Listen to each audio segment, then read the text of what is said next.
उनके विधानसभा में काम किया। उनके विधानसभा क्षेत्र में कुल 248 सरकारी स्कूल हैं और इन स्कूलों में विधायक निधि से स्कूल की क्लासेस को स्मार्ट बनाने की पहल शुरू की गई है। आपको हम बता दें, इसमें विधायक ने 30 स्कूलों की क्लासेस में स्मार्ट क्लासेस शामिल करवाई हैं, जिसका फायदा अब बच्चों को शिक्षा ग्रहण करने में मिल रहा है। आपको हम बता दें कि विधायक पीयूष रंजन निषाद ने विधायक निधि का पूरा पैसा शिक्षा के क्षेत्र में लगाया है। यही वजह है कि तेजी के साथ प्रयागराज के यमुनापार विधानसभा क्षेत्र के सरकारी स्कूल में शिक्षा का स्तर सुधर रहा है। इस पूरे प्रोजेक्ट पर करीब 11 करोड़ रुपए का खर्च आया। एक स्कूल को स्मार्ट क्लास में बदलने में लगभग 5 लाख रुपए का खर्च आ जाता है। अभी तक 30 स्कूलों को स्मार्ट क्लासेस में तब्दील कर दिया गया है। 30 स्कूलों की क्लासेस को स्मार्ट बनाया गया है और आगामी 6 महीने में सभी 248 स्कूल तैयार हो जाएंगे। हम आज ऐसे व्यक्ति के पास बैठे हुए हैं जिन्होंने करछना में आज़ादी के बाद पहली बार कमल खिलाया और वहां से बीजेपी को जीत दिलाई और लगातार करछना के विकास के लिए कार्य कर रहे हैं।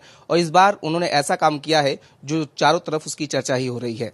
प्राथमिक विद्यालय या यूं कहें परिषदीय विद्यालयों की सूरत, सीरत और तस्वीर पूरी तरीके से बदल रही है। क्या तस्वीर बदल रही है, क्या योजना है, किस तरीके से उस पर कार्य हो रहा है, हमारे साथ बात करने के लिए मौजूद है करछना से विधायक पीयूष रंजन निषाद जी। आपका जनता टीवी बहुत बहुत स्वागत है। किस तरीके से आप परिषदीय विद्यालयों को बदलने का बीड़ा उठाया है, क्या प्लानिंग है और कैसे उसको एग्जीक्यूट करवा रहे हैं? सबसे पहले तो मैं जनतंत्र चैनल को आभार व्यक्त करूंगा कि जो मेरा प्रयास है वो हम जनमानस तक पहुंचाने का एक माध्यम बना। और यह मेरा प्रयास इसलिए है कि मैं एक गरीब के घर में जन्म लिया और वह शिक्षा ही थी और मेरी माता जी का वो संस्कार था जिसकी बदौलत आज मैं विधायक बन के आपके सामने हूँ। और वह गरीबी मैंने अपने जीवन में देखी थी कि शिक्षा से कैसे हमारे प्रतिभावान बच्चे वंचित रह जाते हैं। उसी क्रम में मैं भी एक उदाहरण के रूप में रहा। बहुत संघर्षों से मुझे शिक्षा मिली और उसी संघर्षों के बाद जब मुझे अवसर मिला विधायक बनने का, तो मैंने अपनी विधानसभा के 248 जो विद्यालय हैं उन सभी विद्यालयों को अपनी निधि 11.5 करोड़ रुपया जो मुझे मिली उसको मैंने समर्पित किया। और 248 जो हमारे सरकारी विद्यालय हैं, जिनको बेसिक विद्यालय बोलते हैं, जिनको परिषदीय विद्यालय बोला जाता है, उन सभी विद्यालयों को स्मार्ट क्लासेस में बदल रहा हूँ, जिसके क्रम में 30 तैयार हो गए और 30 इसी 10 दिन के अंदर वो भी तैयार है और शेष आने वाले 6 महीने के अंदर वो पूरे हमारे विद्यालय स्मार्ट क्लासेस में तैयार हो जाएंगे, जिससे लगभग जो हमारे 25,000 बच्चे हैं सीधे लाभ मिलेगा, जिनके अंदर प्रतिभा है, जिनके अंदर क्षमता है। जो एक विकसित भारत की हमारे प्रधानमंत्री जी बात कर रहे हैं, उस विकसित भारत के लिए वो सबसे महत्वपूर्ण कोई अगर माध्यम है तो वह है शिक्षा, जो जिसकी शुरुआत गांव से होती है। और किसी राष्ट्र को विकसित के साथ सुरक्षित बनाना है तो उसके लिए सबसे पहली चीज होती है गांव में जो हमारे बच्चे हैं उनको शिक्षित करके उस राष्ट्र के प्रति समर्पित करना। जब वो बच्चे राष्ट्र के प्रति अपना योगदान देंगे तभी वह राष्ट्र विकसित और वह राष्ट्र सुरक्षित होता है। उस क्रम में मैंने एक अपना छोटा सा प्रयास किया। ये पहल करने की आपको कहाँ से जिज्ञासा आई, किस तरीके से आपने इसकी शुरुआत की और विचार कहाँ से आया आपको?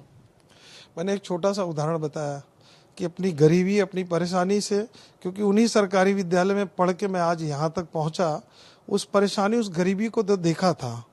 और साथ ही मेरे मन में जब आया, मैं पहली बार विधायक बना, तो मेरी जो उत्तर प्रदेश की विधानसभा है वह विधानसभा पूरे देश की पहली विधानसभा है जो पेपरलेस विधानसभा है और जो स्मार्ट विधानसभा है।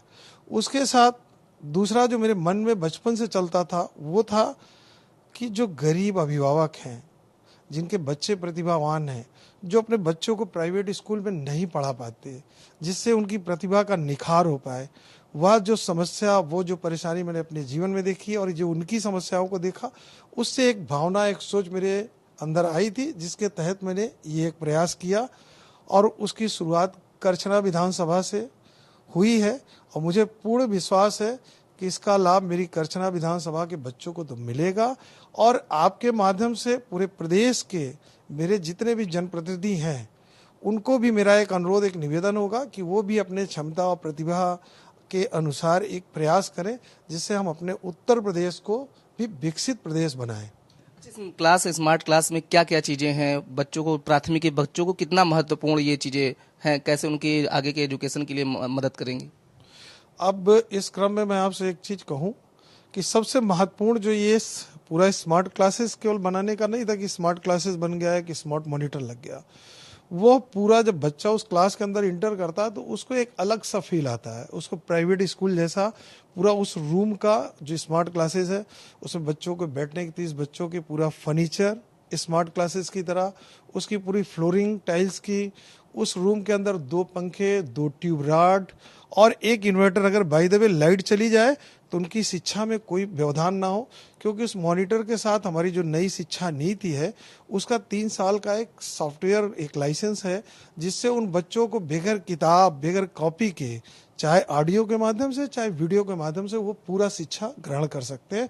और इससे क्या लाभ हुआ, वह बच्चे जो स्कूल नहीं आना चाहते थे सरकारी, उनको अंदर भी उत्साह आया, क्योंकि उससे उनको शिक्षा के साथ पूरे देश और दुनिया में क्या नया हो रहा है और भी क्या नई चीज हो सकती है उसको भी जानने का अवसर मिला। क्योंकि आज दुनिया इंटरनेट की दुनिया है और इंटरनेट एक सशक्त माध्यम है हर कुछ जानने और हर कुछ करने का। देखा जा रहा है कि तमाम विधायक होते हैं, उनके जो निधि होती है उस पर कई बार सवाल खड़े होते हैं।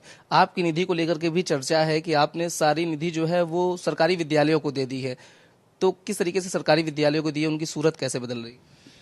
देखिए, उसके पीछे मेरी मंशा थी, मोदी जी का जो मार्गदर्शन है और जिसको हमारे प्रदेश के यशस्वी मुख्यमंत्री जी धरातल पे उतारने का काम कर रहे हैं, उसी सोच के तहत ये मेरे भाव थे कि मुझे इसलिए सरकारी विद्यालयों का स्वरूप बदलना है। बाकी लोग क्या कर रहे हैं उस पर मुझे कोई टिप्पणी नहीं करना।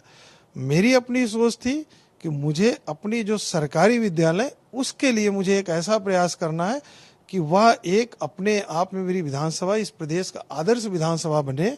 और उस क्रम में मैंने एक इसकी शुरुआत की। अभी मैं उसका अगला जो सेकंड फेज में उन सारे विद्यालय को ऑनलाइन सिस्टम से एक सॉफ्टवेयर के माध्यम से भी जोड़ने जा रहा हूं, जो वो पूरा विद्यालय सीसीटीवी कैमरे से ऑनलाइन जुड़ा रहेगा, जिससे जो हमारे बेसिक शिक्षा अधिकारी वो अपने कार्यालय से पूरे 248 विद्यालय की मॉनिटरिंग भी करेंगे।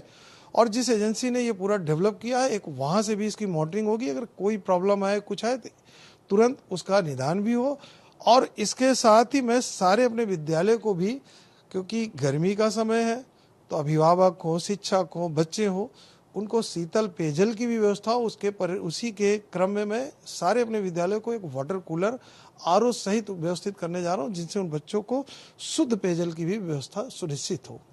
तो बिल्कुल देखिए, साफ तौर पे करछना विधानसभा से जुड़े लगभग 248 विद्यालयों की तस्वीर बदल रही है और इसमें सरकारी विद्यालयों में प्रवेश लेने वाले अभ्यर्थियों की भी संख्या बढ़ रही है। और सबसे खास बात कि विधायक ने पूरी तरीके से अपनी निधि जो है वो सरकारी विद्यालयों की सूरत सीरत बदलने के लिए दे दी है। प्रयागराज से अमित मिश्रा, जनतन टीवी।